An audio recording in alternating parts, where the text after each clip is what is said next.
Bonjour à chacun et chacune d'entre vous. Que le Seigneur vous accorde sa paix, sa miséricorde et nous rende attentifs à ses voies et à sa voix. Jonas 3,10. Dieu vit qu'ils agissaient ainsi et qu'ils revenaient de leur mauvaise voie. Alors Dieu se repentit du mal qu'il avait résolu de leur faire et ne le fit pas. Quelle audace, n'est-ce pas? La Bible nous parle de repentance de la personne même de Dieu. Dieu se repent. Comment est-ce possible? Dieu ne se repent pas ici d'un mal ou d'un tort commis, mais Dieu change de voie. Il avait décidé le jugement sur Ninive et Dieu change de voie, par pitié, par miséricorde.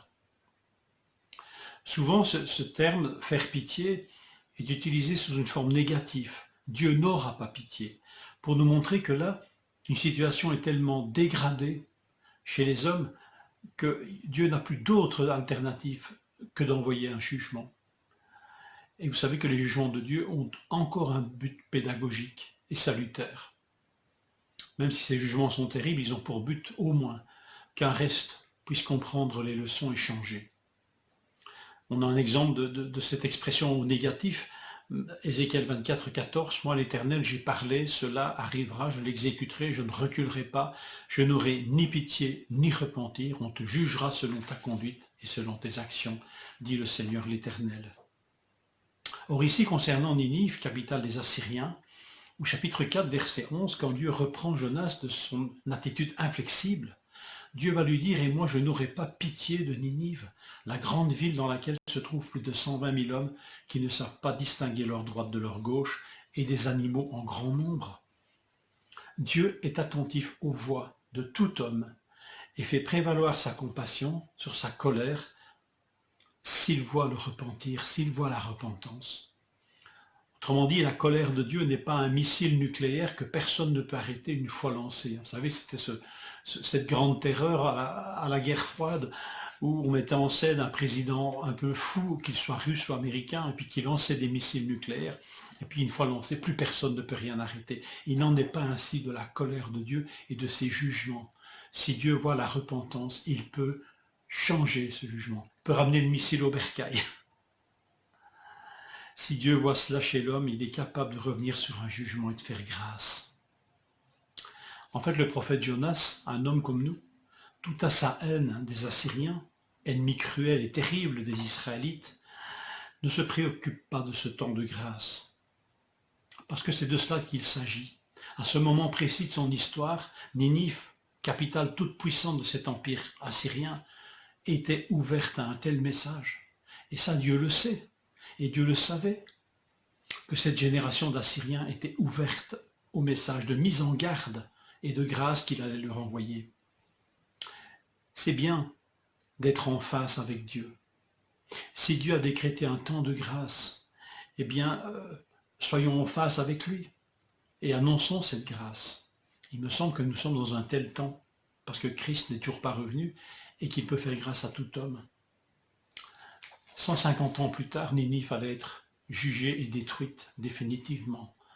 Mais en ce moment-là, à l'époque de Jonas, c'était le temps de la grâce. Une leçon qui ne peut pas nous échapper non plus, c'est si Dieu est capable de changer ses voies, de se repentir donc, qui sommes-nous pour nous croire irréprochables dans nos voies et que nous n'ayons rien à changer dans nos voies? Jésus va dire ceci à propos des hommes de Ninive, il a dit ça à ses contemporains qui se croyaient justes et qui rejetaient son message, et qui rejetaient sa personne. Jésus leur dit, les hommes de Ninive se lèveront au jour du jugement avec cette génération, c'est-à-dire les auditeurs de Jésus, et ils condamneront cette génération parce qu'ils, eux, les Ninivites, se repentirent à la prédication de Jonas. Et voici, il y a ici plus que Jonas. Les hommes de Ninive devaient interpeller les contemporains de Jésus, parce qu'ils se sont repentis. Est-ce que ces hommes de Ninive nous jugeront, nous aussi? Il est possible qu'un jour Dieu nous adresse un message de repentance. Rappelons-nous quand même que sur 5 des 7 églises de l'Apocalypse, au début du livre de l'Apocalypse, 5 de ces 7 églises reçoivent un message de de repentance, un appel à la repentance. Repentance, repens-toi de l'abandon de ton premier amour, des fausses doctrines. Repens-toi de ne pas garder la parole comme tu l'as gardée au début de ta vie chrétienne. Repens-toi de te croire riche et de n'avoir besoin de rien. Mais le Seigneur, à la dernière des églises, a soin de dire, Apocalypse 3,19, « Moi je reprends et je corrige ceux que j'aime, et donc du zèle et repens-toi. » En fait, le Seigneur est plus proche de nous que nous le pensons quand il nous adresse un tel message. Apocalypse 3,20, « Voici je me tiens à la porte et je frappe. Si quelqu'un entend ma voix et ouvre la porte, j'entrerai chez lui, je souperai avec lui et lui avec moi. » Une simple porte entre lui et nous, et que nous n'avons qu'à ouvrir. Que le Seigneur nous parle par sa parole, par ses prophètes, en cette journée.